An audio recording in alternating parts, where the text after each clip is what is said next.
미국의 한 명문 대학교에서 교수가 호통을 치고 있습니다. 곧 중국이 한국을 흡수하겠다는 학생의 주장에 반박을 하며 여러 가지 근거를 대면서 한국의 위대함을 말하고 있는데요. 학생과 교수는 도대체 어떤 이야기를 하고 있는 것일까요?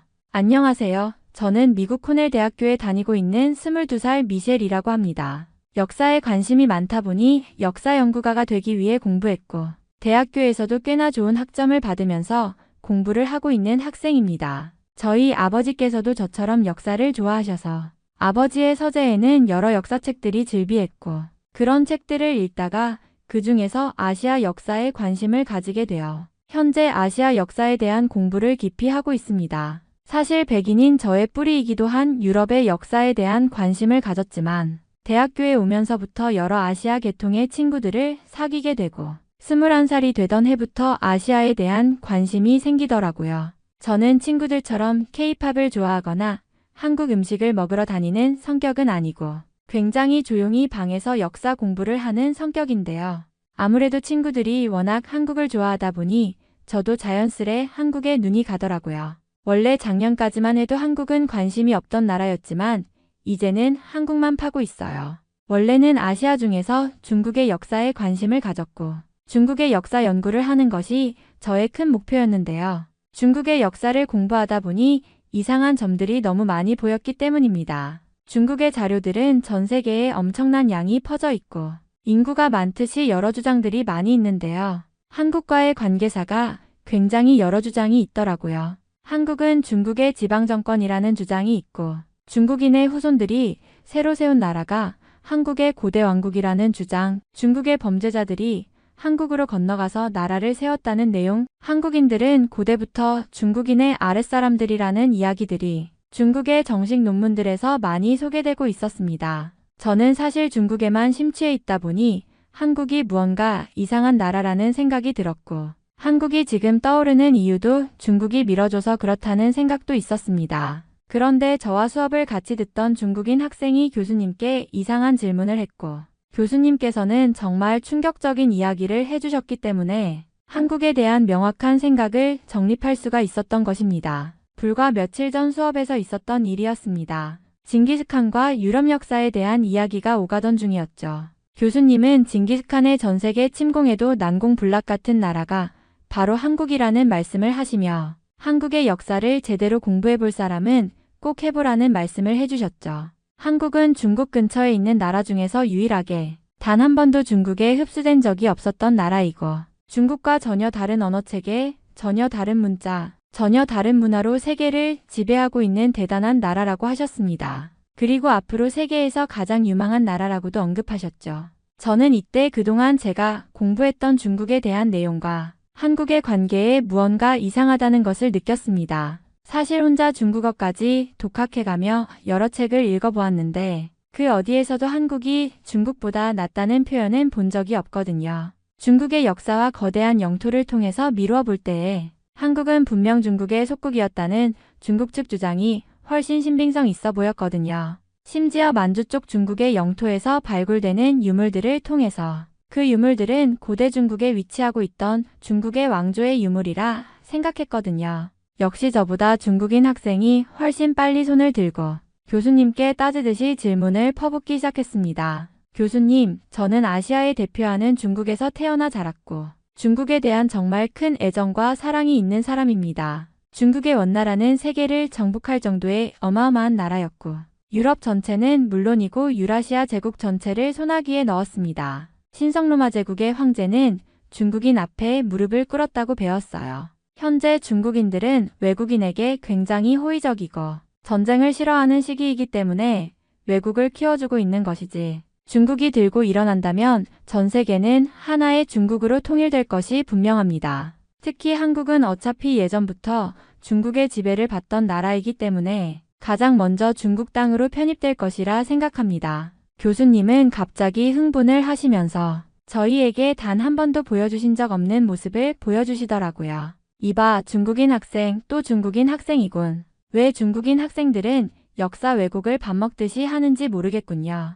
중국에서는 항상 이상한 역사를 세계에 퍼뜨리고 있고 학계에 배포되는 수많은 논문에서도 엉뚱한 주장을 하는 경우가 많아서 정상적인 연구에 어려움을 겪는 세계의 학자들이 많습니다. 특히 한국과의 관계에서 말도 안 되는 소리를 하는 경우가 많아요. 저는 젊은 시절 한국에서 잠시 유학을 했던 적이 있고 그때에 정말 많은 진실을 알게 되었기 때문에 한국에 대해 잘 알고 있습니다. 그런데 한국에 대해 자세히 모르는 학자들은 중국의 논문만을 참고하고 인용하며 학계의 연구 성과를 어지럽히고 있습니다. 정말 심각한 문제라고 생각합니다. 역사를 볼 때에 현재의 영토만으로 과거의 역사를 연구하려 하고 과거 한국이 중국의 많은 영토를 차지했던 왕국을 지녔음에도 그런 역사적 사료를 싸그리 무시하고 연구를 진행하고 있습니다. 저는 이런 주장을 들으면서 이상하다는 생각과 동시에 제가 공부했던 내용과 너무 달라서 충격에 빠지기 시작했죠.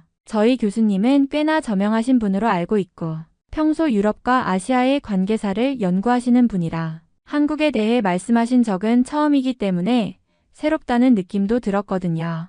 교수님은 이어서 말씀하셨습니다. 한국의 역사는 현재의 중국 땅에서 시작되었고 불행히도 한국은 중국에게 그 영토 부분을 빼앗겼기 때문에 역사 연구를 제대로 할 수 없는 상태입니다. 중국은 과거부터 한국을 차지하기 위해 여러 공격을 자행했고 한국은 중국에게 패배를 한 적이 없는 나라이죠. 그러자 중국 학생은 교수님을 향해서 질문을 하더라고요. 중국의 원나라는 한국을 분명 식민 지배했고 한국은 지금까지도 중국에게 의존하고 있습니다. 아마 중국은 한국을 곧 흡수할 것이 뻔합니다. 그러자 교수님은 원나라와 중국 그리고 한족과의 관계를 설명하더라고요. 중국은 한족이 대부분인 나라이고 그들이 현재의 나라를 이끌고 있다며 원나라는 중국이 아닌 몽골의 역사라고 보아야 맞다며 한족이 중국을 통치한 적은 거의 없다고 하더라고요. 중국은 지금까지 수차례 왕조가 바뀌어 왔고 그 중에서 한족이 중국을 지배한 적은 지금이 거의 유일한 수준입니다.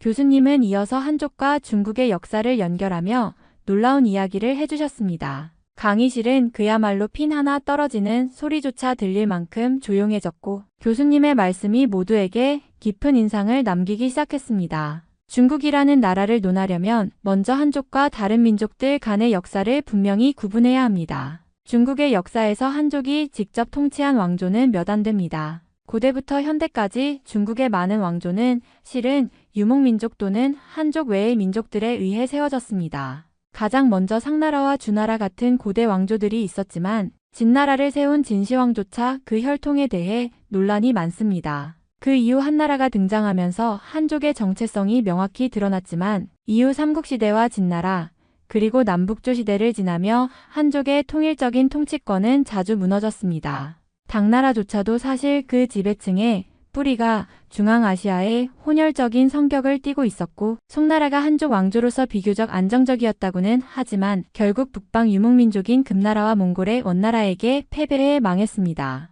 원나라는 몽골족이 세운 왕조로 중국을 포함한 광대한 지역을 지배했지만 그 왕조가 한족을 대표한다고 말할 수는 없습니다. 이후 명나라가 한족 왕조로 다시 등장했지만 그 역시 내부의 부패와 외부의 침략으로 인해 청나라라는 만주족의 왕조로 대체되었습니다. 청나라는 중국 역사에서 가장 광범위한 영토를 가진 왕조였지만 만주족이 세운 왕조로 한족은 철저히 지배층이 아니었습니다. 청나라가 무너지고 현대에 들어서야 비로소 한족이 중국을 주도적으로 이끌게 되었는데 이것이 불과 20세기 초반의 일입니다. 교수님은 이 대목에서 숨을 고르시며 말씀을 이어갔습니다. 한국은 어떻습니까? 한민족은 고대부터 오늘날까지 한 번도 다른 민족에게 정체성을 빼앗기지 않았습니다. 고구려, 백제, 신라, 그리고 고려와 조선으로 이어지는 한국의 역사는 단일한 문화적, 언어적 정체성을 유지해왔습니다. 또한 한국은 중국 왕조들과의 전쟁에서 패배한 적이 없다는 점을 분명히 해야 합니다. 수나라와 당나라의 침공을 막아낸 고구려의 안시성 전투는 세계 전쟁사에서도 손꼽히는 방어 전투입니다. 또한 고려는 몽골과의 전쟁에서도 최후까지 굴복하지 않고 독립성을 유지하려 했으며 조선은 임진왜란 당시 명나라의 도움을 받았지만 동시에 독자적으로 일본군을 물리치며 강력한 저항 의지를 보여주었습니다. 더 중요한 점은 한국은 단순히 군사적인 승리를 넘어서 문화와 지식의 독립성을 지켜냈다는 것입니다. 한글이라는 독창적인 문자를 창제하고 유교적 가치를 재해석하며 조선 왕조는 500년 동안 안정적인 국가 운영을 이어갔습니다. 반면 중국은 늘 북방의 유목민족이나 외세에 의해 왕조가 교체되었고 그 과정에서 한족의 정체성은 자주 희미해졌습니다. 중국인 학생은 여전히 반박할 준비를 하고 있었지만 교수님의 논지는 강력했습니다. 중국이 한국을 흡수한다는 주장은 역사적으로나 현실적으로 설득력이 없습니다. 한국은 한반도를 기반으로 수천 년 동안 독립적인 정체성을 유지해온 민족입니다. 한국의 저력은 단순히 영토나 인구에서 나오는 것이 아닙니다. 그것은 문화적, 언어적 독창성과 자기 방어 능력에서 나옵니다. 앞으로도 한국은 세계에서 중요한 위치를 차지하며 성장할 것입니다. 학생들은 모두 숙연해졌고 저 역시 한국이라는 나라에 대해 새롭게 눈을 뜨게 되는 순간이었습니다. 중국 학생은 다시 손을 들고 이번에는 경제와 기술 분야를 언급하며 한중 간의 경쟁에 대해 이야기를 꺼냈습니다. 그의 표정은 자신감에 차 있었고 목소리는 단호했습니다. 교수님, 과거의 역사는 지나간 이야기일 뿐입니다. 중요한 건 현재와 미래입니다. 중국은 현재 세계 2차 전지 시장을 지배하고 있습니다. 특히 LFP 배터리는 저비용, 고안정성을 바탕으로 세계 시장 점유율을 압도하고 있습니다. 테슬라조차 중국산 LFP 배터리를 채택하고 있습니다. 한국의 배터리는 물론 좋지만 높은 비용 때문에 결국 중국이 시장을 지배할 것입니다. 중국은 기술과 생산 능력을 앞세워 곧 전 세계를 경제적으로 장악할 것입니다. 학생의 발언이 끝나자마자 교수님은 눈살을 찌푸리며 강한 목소리로 반박을 시작했습니다. 아주 흥미로운 주장이군요. 하지만 당신의 말에는 중요한 사실들이 빠져 있습니다. 물론 LFP 배터리는 안정성과 가격 면에서 장점이 있을 수 있지만 그것은 기술력의 최고치를 반영하는 배터리가 아닙니다. 현재 세계 최고 수준의 배터리 기술은 NCM 배터리와 같은 고밀도 배터리이며 이 분야에서 한국은 압도적인 기술력을 자랑합니다. 한국의 LG에너지솔루션, 삼성 SDI, SK온 같은 기업들은 세계 2차 전지 시장의 선두주자입니다. 그들이 개발하는 고성능 배터리는 에너지 밀도, 수명, 충전 속도 등에서 중국의 LFP 배터리를 능가하고 있습니다. 교수님은 잠시 숨을 고르더니 말을 이어갔습니다. 중국은 대량 생산의 강점을 가지고 있을 수 있습니다. 그러나 대량 생산만으로는 세계 시장을 장악할 수 없습니다. 기술 혁신과 품질이야말로 미래를 결정합니다. 한국은 끊임없는 연구개발을 통해 배터리 성능을 극대화하고 있으며 테슬라와 같은 글로벌 기업이 한국산 배터리를 선택하는 이유도 바로 그것입니다. 한국은 또한 리튬 고체 배터리, 나트륨 이온 배터리 등 차세대 배터리 기술에서도 선두를 달리고 있습니다. 교수님의 목소리가 점점 격앙되었습니다. 그리고 무엇보다 중요한 점은 중국이 사용하는 원료 공급망의 취약성입니다. 중국은 배터리의 핵심 원료를 아프리카, 남미 등에서 수입에 의존하고 있습니다. 반면 한국은 이미 글로벌 공급망을 다각화하여 안정성을 높이고 있습니다. 한국은 이러한 기술력과 글로벌 네트워크를 바탕으로 배터리 산업에서 세계를 선도하고 있습니다. 세계는 이제 한국의 기술을 주목하고 있으며 한국이 차세대 배터리 시장을 주도할 것은 자명한 사실입니다. 중국 학생이 다시 말을 하려는 듯했지만 교수님은 단호한 어조로 말을 이어갔습니다. 중국이 경제적으로 성장하고 있는 것은 인정합니다. 하지만 그것이 세계를 지배한다는 보장은 없습니다. 특히 한국은 기술력, 문화적 영향력, 그리고 강력한 글로벌 파트너십을 바탕으로 이미 세계를 주도하고 있습니다. 2차 전지 산업은 단순히 경제 문제를 넘어선 전략적 기술의 싸움입니다. 이 싸움에서 한국이 승리할 것이라는 것은 명백합니다. 그러니 중국이 세계를 지배한다는 허황된 주장은 이제 그만두는 게 좋겠군요. 강의실은 다시 조용해졌고 중국 학생도 더 이상 반박하지 못했습니다. 한국의 놀라운 기술력과 전략적 우위에 대한 교수님의 설명은 그 누구도 부정할 수 없는 진실처럼 느껴졌습니다. 저 역시 한국의 2차 전지 기술이 얼마나 대단한지 알게 되는 순간이었고 앞으로의 세계가 어떻게 변할지에 대한 흥미가 커졌습니다. 교수님의 강의가 끝난 후 저는 머릿속이 복잡해졌습니다. 그동안 중국 역사에 몰두하며 한국을 그저 주변국 정도로 여겼던 제 자신이 부끄럽게 느껴졌습니다. 도대체 친구들이 왜 그렇게 한국에 열광하는지, 왜 한국이 세계적으로 주목받고 있는지를 제대로 알아야겠다는 생각이 들었죠. 저는 그날 바로 학교 도서관으로 갔습니다. 그리고 아시아 역사 섹션에서 처음으로 한국 관련 서적을 찾아보기 시작했습니다. 다행히 도서관에는 한국 역사와 문화에 관한 책들이 꽤 많이 있었습니다. 책 제목들을 훑어보며 손이 가는 대로 몇 권을 골랐습니다. 그 중에는 한글 창제, 삼국시대, 고려와 조선의 역사, 그리고 현대 한국의 경제 기적에 대한 책들도 있었습니다. 책들을 한가득 안고 열람실로 가며 친구들이 왜 한국에 열광했는지 조금씩 이해가 되기 시작했습니다. 그날 밤 저는 집으로 돌아오자마자 한국어 교재를 인터넷으로 주문했습니다. 한국어는 전혀 모르는 언어였지만 독창적인 문자, 체계인 한글의 매력에 빠져버렸습니다. 책을 읽다 보니 한글은 세종대왕이라는 왕이 직접 백성들을 위해 창제한 문자라는 사실을 알게 되었고, 단순히 언어의 도구를 넘어선 철학과 인문학적 가치가 담겨 있다는 점이 인상적이었습니다. 이런 나라가 정말 중국의 지배를 받던 속국이었을까? 라는 의문이 계속 머릿속을 맴돌았습니다. 그 후 며칠 동안 저는 한국의 역사를 더욱 깊이 탐구하기 시작했습니다. 고구려, 백제, 신라로 대표되는 삼국시대의 이야기를 읽으며 그들이 단순한 왕국이 아니라 중국과 대등하거나 때로는 앞선 문명을 이루었던 나라들이라는 것을 알게 되었습니다. 특히 고구려가 중국의 수나라와 당나라를 상대로 승리를 거둔 안시성 전투 이야기는 저를 완전히 사로잡았습니다. 어떻게 인구와 자원이 훨씬 적은 나라가 그런 강대국을 상대로 승리할 수 있었을까요? 그 용기와 전략, 그리고 민족적 자존심이 정말 놀라웠습니다. 고려와 조선에 대한 이야기도 마찬가지였습니다. 고려는 몽골 제국의 압박 속에서도 끝까지 문화적 정체성을 지켜냈고, 조선은 유교를 바탕으로 한 독창적인 정치 체제를 발전시키며 세계적으로도 드문 안정적인 왕조를 유지했습니다. 특히 조선의 과학기술, 예술, 그리고 철학은 그 시대의 어떤 나라도 흉내내기 어려운 수준이었더라고요.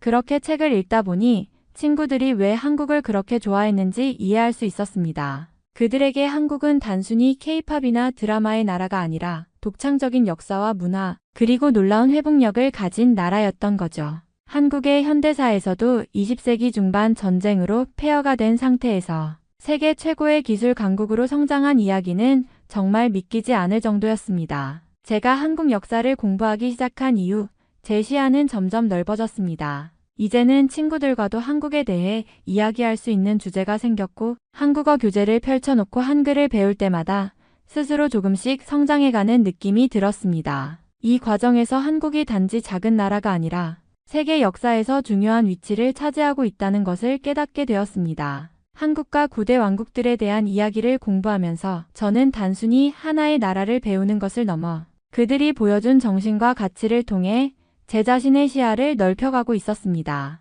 이제 한국은 제게 단순히 친구들의 관심사나 교수님의 강의에서 언급된 나라를 넘어선 저만의 연구 대상이자 깊은 매력을 가진 나라로 자리 잡기 시작했습니다. 며칠 후 도서관에서 책을 읽고 있던 저는 우연히 그 중국 학생과 마주치게 되었습니다. 그는 제가 책상 위에 올려둔 한국 역사책들을 힐끔거리며 말을 걸어왔습니다. 미셸, 한국 역사에 관심이 생겼나 봐요. 그의 말투는 친근했지만 그가 책을 바라보는 눈빛은 어딘가 불편해 보였습니다. 제가 그렇다고 답하자 그는 고개를 갸우뚱하며 책 제목을 하나하나 살펴보더니 곧 고개를 저었습니다. 이런 책들은 편향된 내용이 많아요. 한국은 항상 자기 역사를 과장해서 전 세계에 알리고 있어요. 차라리 제대로 된 중국 측 자료를 읽어보는 게 어때요? 제가 좋은 책을 몇 권 추천해 줄게요. 그는 바로 휴대폰을 꺼내더니 중국 학자들이 쓴 한국 역사 관련 서적 몇 권을 보여주었습니다.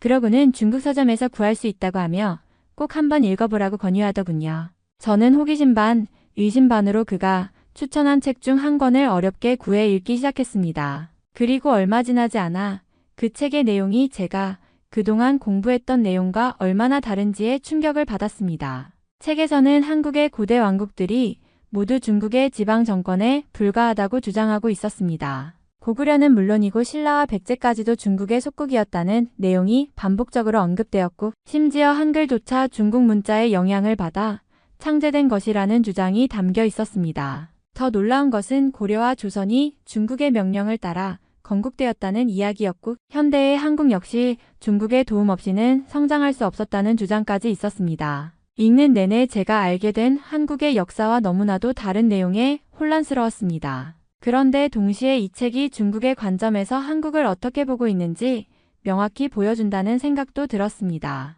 책을 읽으면서 느낀 건 이 내용들이 단순히 역사적 해석의 차원이 아니라 중국이 자신의 정치적, 문화적 우위를 정당화하기 위해 만들어낸 이야기 같다는 것이었습니다. 한국의 독립적인 문화를 부정하고 중국의 영향 아래 있었던 종속적인 존재로 묘사하려는 시도가 너무 뚜렷했거든요. 더불어 중국은 현대에서도 이런 역사관을 바탕으로 한국과의 관계를 자신들이 주도하려는 태도를 보이고 있다는 점이 느껴졌습니다. 제가 그 중국 학생과의 대화에서 들었던 주장들도 이 책에서 설명된 관점과 똑같았거든요. 그날 밤 저는 침대에 누워 책을 덮으며 생각했습니다. 중국은 왜 이렇게까지 한국의 역사를 왜곡하려는 걸까? 그리고 한국은 왜 이런 시도에도 불구하고 자신들의 독립성을 지킬 수 있었을까? 이 질문들은 저를 더 깊은 역사적 탐구로 이끌었고 한국과 중국의 관계를 새롭게 이해할 필요성을 느끼게 했습니다. 그 순간 저는 결심했습니다. 이제는 단순히 책에서 정보를 습득하는 것을 넘어 한국의 역사적 자료를 직접 찾아보고 한국과 중국의 역사적 갈등에 대해 더 깊이 알아봐야겠다고요. 그리고 언젠가는 이 주제로 글을 써서 저처럼 잘못된 시각에 갇힌 사람들에게 진실을 알릴 수 있는 사람이 되고 싶다는 목표가 생겼습니다. 그 중국 학생과의 만남 이후 저는 한국 역사에 대한 열정을 멈추지 않았습니다. 그 과정에서 배운 내용을 친구들에게도 이야기하고 싶다는 생각이 들었습니다. 그들은 대부분 한국 문화를 좋아하는 사람들이었지만 한국의 깊은 역사에 대해서는 별로 알지 못했거든요. 어느 날 친구들과 저녁을 먹으며 자연스럽게 이야기를 꺼냈습니다. 혹시 한국이 중국의 영향을 많이 받은 나라라고 생각해 본 적 있어? 제가 묻자 대부분의 친구들이 고개를 끄덕였습니다. 맞아, 우리도 그렇게 배웠어. 한국은 중국 문화, 특히 유교나 한자 문화의 영향을 많이 받았잖아. 그래서 어쩌면 중국이 없었다면 지금의 한국도 없었을 거라는 생각을 했었어. 한 친구가 말하자 다른 친구들도 동의했습니다. 저는 그들의 반응에 조금 놀랐지만 곧 제가 새롭게 배운 한국 역사의 이야기를 풀어놓기 시작했습니다. 사실 알고 보면 한국은 중국의 영향을 받은 게 아니라 오히려 중국에 저항하며 자신만의 문화를 만들어 온 나라야. 예를 들어 고구려는 중국의 수나라와 당나라의 침략을 막아낸 강력한 왕국이었어. 그들이 승리한 안시성 전투는 역사적으로도 굉장히 중요한 사건이야. 또 한글도 중국 문자와는 완전히 다른 독창적인 문자 체계고 조선은 그걸 통해 독립적인 문화와 학문을 발전시켰어. 친구들은 제 이야기에 점점 귀를 기울였습니다. 특히 고구려가 중국의 거대 제국에 맞서 싸웠다는 이야기에 깜짝 놀라는 모습이었죠. 진짜? 나는 고구려나 조선이 그냥 중국의 일부처럼 행동했던 왕국이라고 생각했는데 한 친구가 말하자 다른 친구들도 고개를 끄덕였습니다. 그럴 만도 해. 왜냐하면 우리가 접하는 역사 교과서나 자료들은 대부분 중국 중심의 관점을 따르고 있으니까. 하지만 실제로는 한국은 중국과 달리 자신들만의 독립적인 언어, 문화, 그리고 역사를 계속 지켜왔어. 조선이 유교를 받아들이긴 했지만 그것도 한국식으로 변형해서 자신들만의 체제를 만든 거고 이런 점들이 한국을 정말 독특하게 만들어. 그날 저는 친구들에게 한국의 역사를 간단히 설명하면서도 그들이 중국 중심적 시각에서 벗어나 한국을 더 깊이 이해할 수 있도록 도와주고 싶었습니다. 친구들은 이야기를 듣고 나서 우리가 한국 문화를 좋아하면서도 정작 이런 역사적인 배경은 몰랐네. 너 덕분에 다시 생각하게 됐어. 라고 말하며 고맙다고 했습니다. 그들의 반응을 보면서 저는 또 한 번 느꼈습니다. 한국의 역사는 단순히 과거의 이야기로 남아있는 것이 아니라 오늘날 세계인들에게도 새롭게 인식되고 존경받을 만한 가치가 있다는 것을요. 이 이야기를 더 많은 사람들과 나누고 싶다는 열망이 제 안에서 점점 커지기 시작했습니다. 친구들과의 대화를 통해 한국 역사에 대한 관심이 더욱 깊어지면서 저는 한국에 대해 더 많은 것을 알고 싶다는 열망이 커졌습니다. 그래서 한국어 공부에 본격적으로 매진하기 시작했습니다. 도서관에서 빌린 한국어 교재와 온라인 강의는 물론 유튜브에서 한국어를 가르치는 채널까지 섭렵하며 시간을 보냈습니다. 처음에는 한글을 읽는 것조차 힘들었지만 꾸준히 노력하다 보니 조금씩 문장이 보이기 시작했고 한국어로 된 간단한 역사책도 읽을 수 있을 정도로 실력이 늘었습니다. 그러던 어느 날 문득 이런 생각이 들었습니다. 내가 이렇게 한국의 역사와 문화를 좋아하는데 언젠가는 직접 한국에 가서 배워보고 경험해보면 어떨까? 이 생각이 들자마자 저는 곧바로 실행에 옮기기 위해 정보를 찾기 시작했습니다. 한국에서 외국인을 위한 단기 역사 및 문화 프로그램이 있다는 것을 알게 되었고 그것에 참여하기 위해 준비하고 있습니다. 제 목표는 한국에 가서 한국의 땅을 직접 밟아보고 그곳에서 배우고 느끼는 모든 것을 제 것으로 만드는 것입니다. 나아가 한국에서 공부를 마친 후에는 한국에 오는 외국인들을 대상으로 한국의 역사와 문화를 알리는 일을 하고 싶다는 꿈이 생겼습니다. 제가 한국의 매력을 느꼈던 것처럼 다른 외국인들도 한국에 대해 더 깊이 이해하고 그 아름다움과 독창성을 느낄 수 있도록 돕고 싶습니다. 특히 제가 배운 한국의 역사는 단순히 과거의 사건들을 나열하는 것이 아니라 한국인들이 어떤 어려움을 극복해왔는지 그리고 어떻게 독립적인 정체성을 지켜왔는지를 보여주는 감동적인 이야기로 가득 차 있습니다. 이런 이야기를 전하며 한국과 외국의 문화적 교류를 돕는 역할을 할 수 있다면 정말 보람될 것 같아요. 현재는 한국어 능력을 더 키우기 위해 매일 시간을 쪼개어 공부하고 있고 한국 역사에 대한 지식을 더 깊이 쌓기 위해 책을 읽거나 다큐멘터리를 보고 있습니다. 그리고 가까운 시일 안에 한국에 갈 계획을 세우고 있습니다. 그곳에서 제가 직접 보고 느낄 모든 것이 너무나 기대됩니다. 이제는 단순히 책에서 배우는 것이 아니라 한국이라는 나라의 숨결을 직접 느끼고 그 경험을 바탕으로 더 많은 사람들에게 한국을 알리는 다리가 되고 싶다는 열망이 제 안에서 날마다 커져가고 있습니다. 이번 사연은 여기서 마무리하도록 하겠습니다. 끝까지 시청해주셔서 감사드립니다. 좋아요와 구독은 영상 제작에 큰 힘이 됩니다. 꼭 한 번씩만 눌러주세요. 감사합니다.